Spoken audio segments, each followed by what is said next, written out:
Hello? Hello?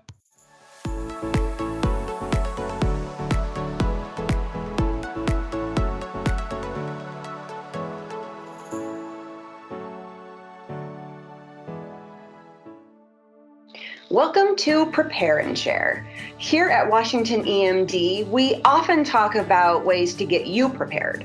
But to show you that we don't just talk the talk, we walk the walk. Today we're going to tell you about some of the things that we personally received in the last holiday season that are preparedness related, to show you that we're making sure we're prepared too. So for Christmas last year, I received this book, Bull Rip 9.0. It's about the next big one, the big earthquake on the Cascadia subduction zone and the potential large tsunami that will also occur when we have that earthquake. The reason I asked for this is that the most important step and the first step in being prepared is knowing your hazards. A book like this is great for getting more information about the biggest hazards that we face in Washington.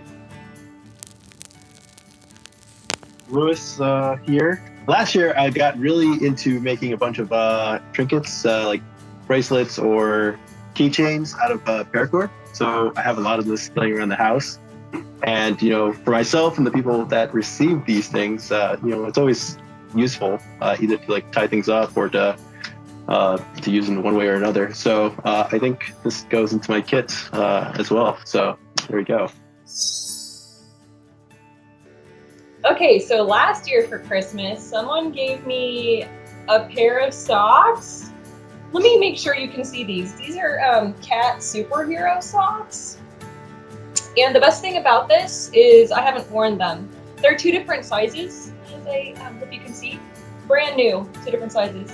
I'm a dog person, so these are great, but I'm never gonna wear them. So I'm gonna put them in my vehicle kit. So in case it gets cold when it's a disaster and I need something warm, I will not proudly be wearing kitty superhero socks.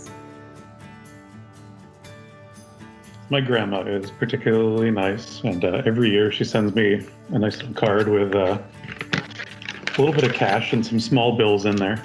So I use a credit card usually, but maybe after a disaster, there's a pretty good chance that credit cards won't work. ATMs might not work. We've seen a lot of lines outside those at disasters. So keep these small bills off to the side somewhere where I can access them, maybe in my preparedness kit. So have those in case of a disaster. Thanks, Grandma.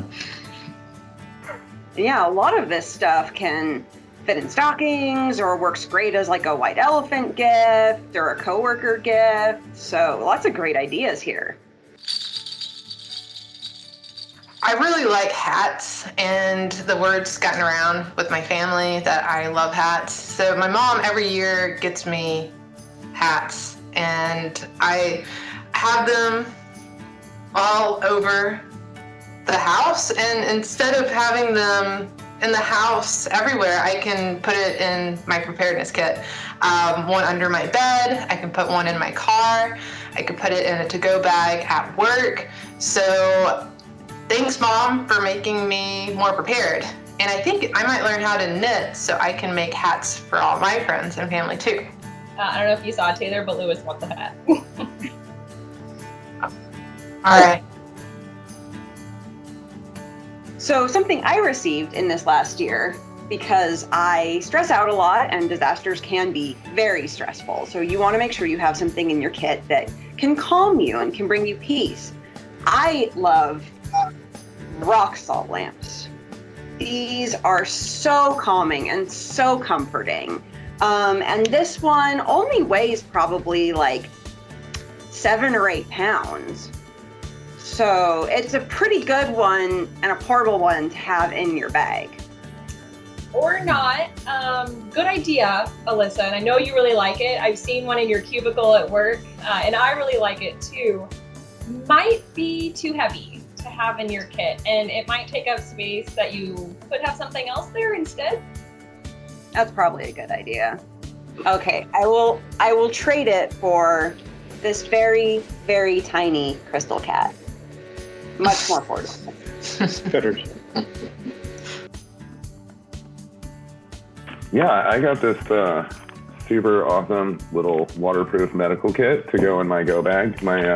I used to kind of like make my own in just a Ziploc bag of just stuff I thought I would need. And so my family felt bad, I think. And he got me a really cool one that's got all the stuff in it.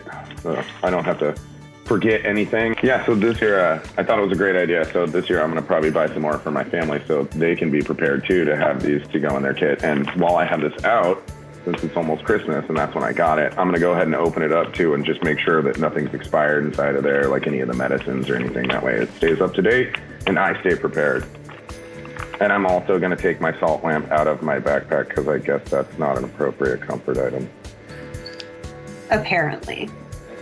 There are so many ways to use everyday items and even those weird white elephant gifts to make yourself better prepared. And next time you're struggling to think of a gift for someone, consider giving them the gift of preparedness. It comes in all shapes and sizes and it always fits.